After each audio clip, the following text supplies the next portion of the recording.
ప్రపంచంలోనే అత్యంత వృద్ధిరాలిగా గిన్నిస్ రికార్డుకెక్కిన 116 ఏళ్ల ఎథెల్ క్యాటర్హామ్ తన సుదీర్ఘ జీవిత రహస్యాన్ని ఇన్నాళ్లకు ప్రపంచం ముందు పెట్టి అందరినీ ఆశ్చర్యపరిచింది.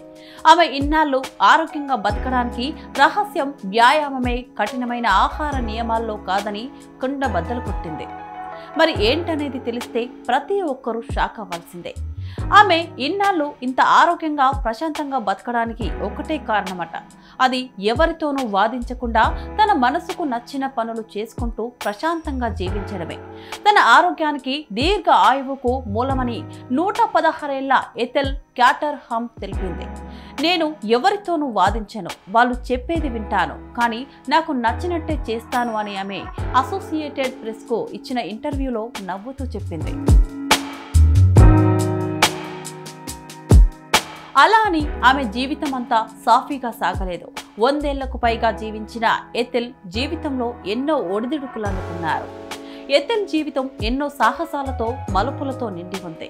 1909 ఆగస్టు 21న ఇంగ్లాండ్లోనే హ్యాంప్షైర్లో జన్మించిన ఎథెల్ క్యాటర్హామ్ కేవలం 18 ఏళ్ల వయసులోనే ఆమె తన ఊరును విడిచిపెట్టి 1927లో భారతదేశంలో 3 పిల్లలకు ఆయాగా పనిచేయడానికి ఇక్కడికి వచ్చింది.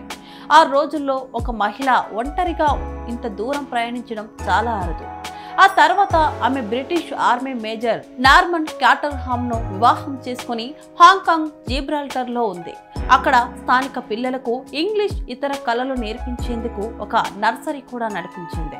వీరిద్దరికి 2 కుమార్తెలు జన్మించగా కాలక్రమేణా వారు మరణించారు.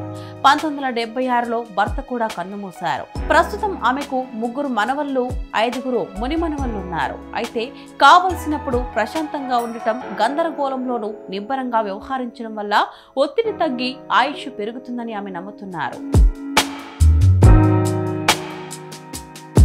దీంతో ఎథెల్ జీవిత సందేశం ఒక్కటే: మానసిక ప్రశాంతత, సంతోషమే దీర్ఘ ఆయువుకు అసలైన పునాదులు.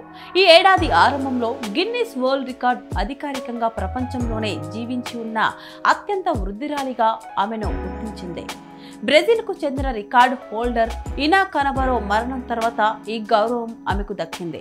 ప్రస్తుతం సర్రేలోని ఓ కేర్ హోంలో నివసిస్తున్న ఆమె ఓపికగా ఉండడం, మార్పులను స్వీకరించడం, మితంగా జీవించడం తన జీవన విధానమని పేర్కొన్నారు. ఈ విషయాన్ని ఆధునిక శాస్త్రవేత్తలు కూడా అంగీకరిస్తున్నారు.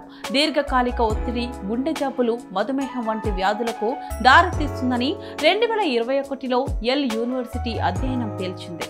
ఎథెల్ తన దీర్ఘాయుష్యు కారణంగా 2 ప్రపంచ యుద్ధాలు కల్లారా చూసింది. బ్రిటన్ను ఏలిన 6 రాజులు, 27 మంది ప్రధానమంత్రుల పాలనను చూసింది. చేత్తో రాసే లేఖల కాలం నుంచి ప్రస్తుతమున్న స్మార్ట్ ఫోన్లు, ఆర్టిఫిషియల్ ఇంటెలిజెన్స్ యుగం వరకు జరిగిన అన్ని సాంకేతిక మార్పులకు ఆమె సజీవ సాక్షి. 2020 వచ్చి కోవిడ్ ప్రపంచంలో అనేక మంది ఉసురు తీస్తే ఆమె మాత్రం 111 ఏళ్ల వయసులో కోవిడ్ మహమ్మారిని సైతం జయించింది.